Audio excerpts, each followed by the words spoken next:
Yesu ashimwe mwene data. Nagira ngo nkwibutse ko hari icyo ukwiriye gusaba Imana. Imana iyo tuyisabye iratwumva kandi ibidutegeye amatwi uko bwije n'uko bukeye. Imana yacu inezezwa n'uko tuyisaba tukayibwira ibyo dukenye n'ibyo dukeneye.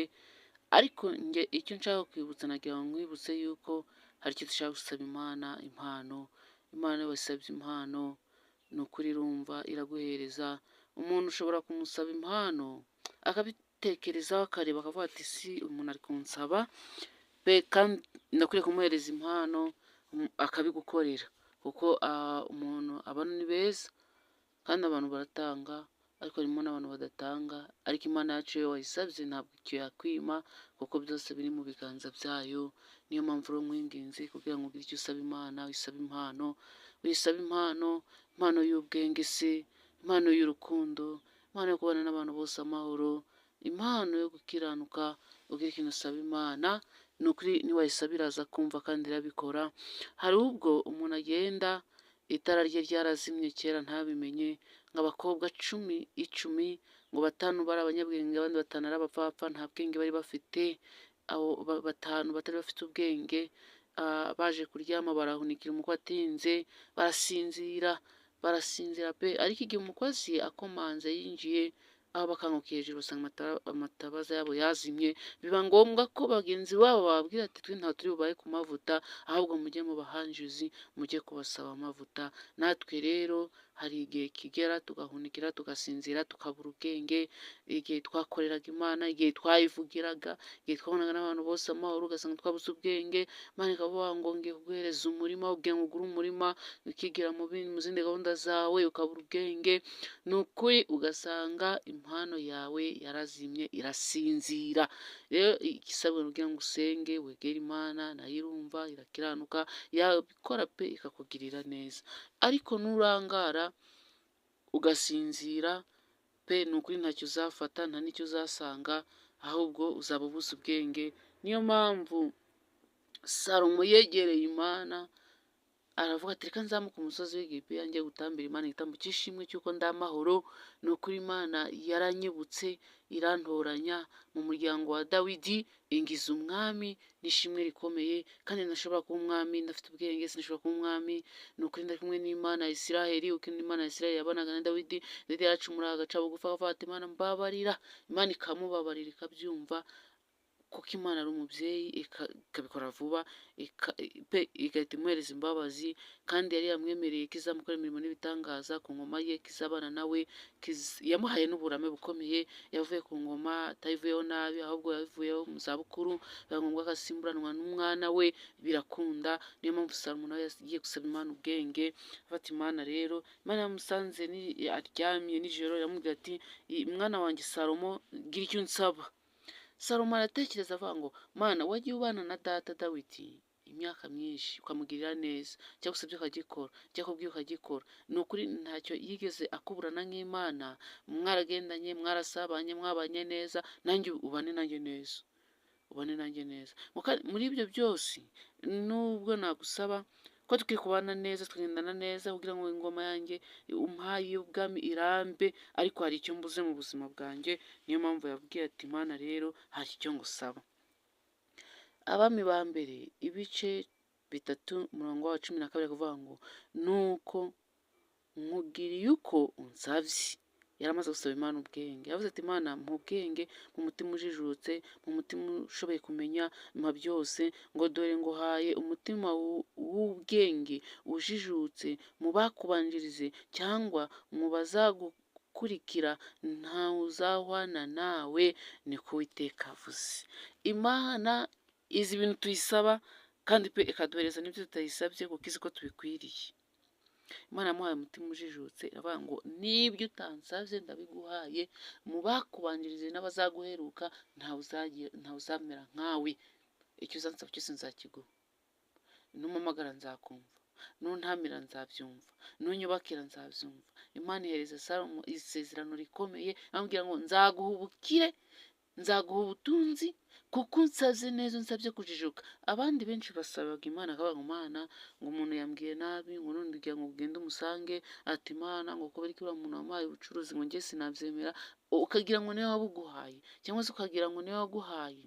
Mana, ni ukuri abantu turakomplitse cyane, turakomeye, sinzi ukuntu imyitwarire yacu imeze, ariko woweho saba Imana ubwenge, usabire na bagenzi bawe, ibindi byose Imana izabyikorera. Ntugasabe ngo usabe nabi, kuko iyo usabye nabi uhabwa nabi. Niyo mpamvu dukwiriye kugira ubwenge, kuko iyo umuntu afite ubwenge agenda nk'umunyabwenge, akora nk'umunyabwenge, abaho nk'umunyabwenge.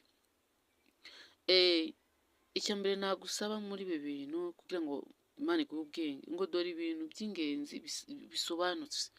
Niyo mpamvu bikwiriye gusobanuka kandi bikanagusobanura ngo impano zitangwa n'Imana, si abantu. Abantu bo ni ubuzima busanzwe, ntacyo bamusaba ngo apfe kucyumva, ariko Imana yo irumva. Ngo ahubwo ni Umwuka Wera uzitanga ku bushake bwe. Umwuka Wera niwe utanga impano mu buryo bwinshi butandukanye. Iyo Umwuka Wera yamanutse, ni ukuri duhabwa impano, ni ukuri nawe uyu munsi none Imana iguha impano. N'Abakorinto ba mbere ibice 12 umurongo wa 11 niho wasanga impano. Icya kabiri, si buri wese uhabwa impano imwe, oya, ntabwo si buri wese ukwiye no guhabwa n'iyo mpano, oya. Ngo hari abahabwa ubwenge, ugasanga umuntu yifite impano y'ubwenge pe, nta kindi kimwe aramugeneye, ugasanga afite impano y'ubwenge, icyo umubwiye cyose ahita cyumva, icyo umusabye cyose, mbese ugasanga umuntu niko abayeho, niko ubuzima bwe bumeze. Ngo abandi gukiza indwara, ugasanga ubuzima bwe bwose impano Imana yamwihereye ni ugusengera abantu, cyangwa se akimukorazaho ikiganza indwara igahita ikira, niyo yaba yarananiranye ari indwara imeze uko ariko kose uko imeze, ugasanga uwo muntu yifite iyo mpano. Nawe rero tekereza, uhita umenya impano yawe ufite, uramenye niba ufite impano y'urukundo, ufite impano yo guhumuriza no kubakomeza, mbese urasanga izo mpano zose nawe icyiciro cyawe urahita ubibona. Ngo abandi ngo bafite impano yo guhanura, ugasanga afite impano yo guhanura yonyine gusa, agasabira abantu, agihanura ibitangaza bigakoreka, agihanura akagira ibintu byegerayo, ugasanga pe ni umugisha muri Imana yamwihereye. Ngo abandi kuvuga indimi, ugasanga impano ifite niyo kuvuga indimi zonyine gusa, ariko bikamenwa n'Imana n'abazi iby'indimi.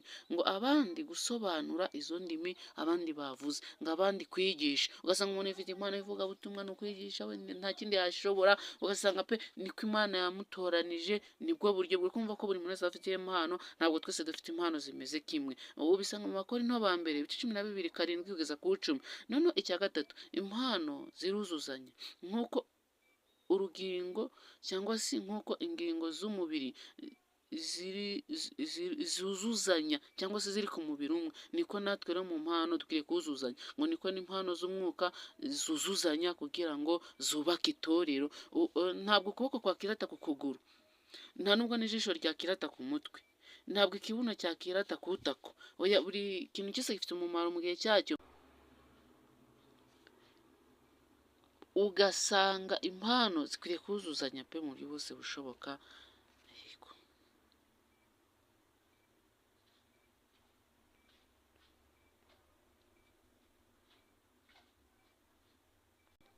Nawe rero mu buryo n'ubushobozi bwose Imana yaguhaye, ntabwo ukwiriye kwirata kuri mugenzi wawe ngo umubwire ngo wowe urashoboye, kandi ntushoboye guha umuntu umwambaro, ntushoboye kugaburira umuntu, ntushoboye gusura umuntu ku bitaro, hariho undi ubishoboye. Niyo mpamvu dukwiriye kuzuzanya, tugafashanya mu mpano Imana yaduhaye, dukwiriye kwirata pe. Buri muntu wese afite icyo Imana yamuhaye akwiriye gukora mu mpano ye. Yari Abakorinto ba mbere ibice 12 umurongo 12 kugeza kuri 22. Niho nshaka kukubwira ngo impano zikwiye kuzuzanya nk'uko ingingo z'umubiri zuzuzanya, niko n'impano z'Umwuka Wera zuzuzanya kugira ngo zubake itorero. Natwe no mu buzima busanzwe turakwiye kugira ngo dufashanye muri za mpano dufite, zuzuzanye, dukore umurimo w'Imana, twubakane, natwe dukomezanye, kugira ngo umugore amenye ko akwiriye kubera igisubizo umugabo we, n'umugabo ko akwiriye kubera igisubizo umugore we, nabo bakuzuzanya, umugore n'umugabo, icyo umwe adafite agahereza undi. Ni ukuri ntabwo twese ariko dufite ibimeze kimwe oya. Kane, hari impano rusange abantu benshi bashobora kugira, ariko nyine ugasanga ni impano ziri rusange buri wese akwiriye kuyigira, nko gufasha. Twese ibintu gufasha tubihuriyeho, ugasanga umuntu afite impano yo gufasha pe, ariko hari n'abatayigira, ugasanga we wamubwira ngo ukora iki ntabyumve ntanabikore pe, ugasanga ni umuntu w'umugome, ariko impano zose zikwiye kuzuzanya zigafashanya. Gusura abarwayi, guhumurizanya, gusengerana, gukundana, kugira n'imbabazi, nizo ni impano.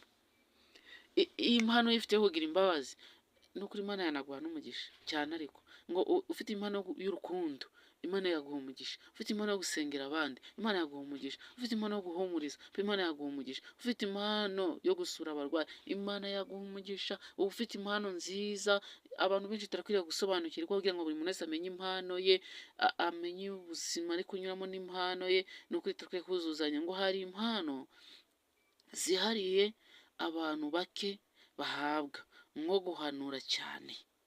Ugasanga umuntu mu buzima bwe bwose ni uguhanura gusa, agahanura cyane, ugasanga ariko undi we ahanura gake gashoboka, rimwe abiri atatu agahita arekerera, ariko ugasanga undi yahanura n'umunsi wose, Imana ikiri kuvugira muri we, ikiri kumukoresha imirimo n'ibitangaza, kuvuga indimi nyinshi. Ugasanga umuntu yifitiye impano yo kuvuga indimi nyinshi, agatangira we akavuga indimi, iyo ni nayo ni impano. Ntabwo abantu benshi ariko bahabwa izo mpano, ariko wewe urahita utekereza utumenye impano yawe. Kwigisha byihariye, ugasanga umuntu ufite umwihariko wo kwigisha. Umuntu azi kwigisha pe, umuntu akaba yafata amafaranga akayamuha, akabwira n'abandi, uyu muntu azi kwigisha pe, tumuremere.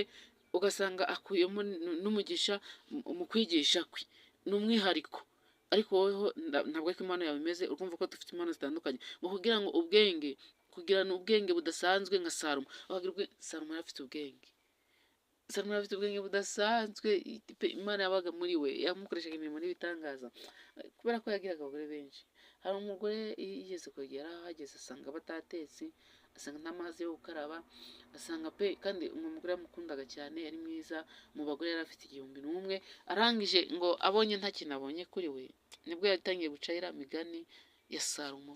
Aravuga ngo pe, ndarebye ndazengurutse ngo mu bagore bose, ariko musanze byose arahusa gusa, kuko ibyo yirukaga n'ibyo yashakaga ntabyo yari abonye.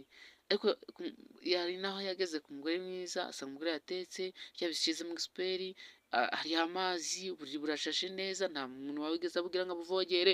Kandi umugore 1001 ugiye ngo uzajye kugera muri icyo gihe, abaciyemo igihe kinini, aravuga ngo ngo Mana, ngo ni ukuri, ngo mbwiye gushima. Avuga imirimo n'ibitangaza, avuga gukomera kw'Imana, aramushima ngo umugore mwiza umeze nka Marijani, wamukura hehe, ngo afite gutya na gutya, byose arabyujuje, ni ukuri biramunezeza. Urumva ko yahuye n'ibyiza n'ibibi, muri bwo bwenge yari afite Imana yamuhaye, yagiye abunyuramo namo n'ibyiza n'ibibi, ariko ni ukuri turakwiye gusaba Imana impano y'ubwenge. Ese ukurikije uko wumvise ijambo ry'Imana, nawe impano yawe wayimenye? Reka dusengere impano Imana yaduhaye, tuzikoreshe neza, zungura itorero, tuzikoreshe neza, natwe bitubere umugisha kuri izo mpano Imana yaduhaye, kuko twarazisabye bavuga ngo Mana, numpe impano, nzagushima, nzayikoresha neza mu rusengero, mu nzu yawe. Ngaho rero sengera impano yawe, Imana iyikuze iyikomeze. Uwiteka Mwami Imana yacu, dusengera impano waduhaye, impano y'Umwuka Wera. Umuririmbyi yaririmbye avuga ngo impano y'Umwuka Wera tuyikomereho. Ni ukuri Imana tuyikomereho, kuko iyi mpano niza tubashisha muri byose. Gushimira rero kuri Imana ibyumvise, kandi igiye gukora imirimo n'ibitangaza. Impano yanjye ndayisengeye cyane, wirinde abadayimoni. Imana undinde kuyikoresha mu by'inyungu zanjye, ahubwo impano wambaye igende ikora imirimo n'ibitangaza, ni mu izina rya Yesu Kristo.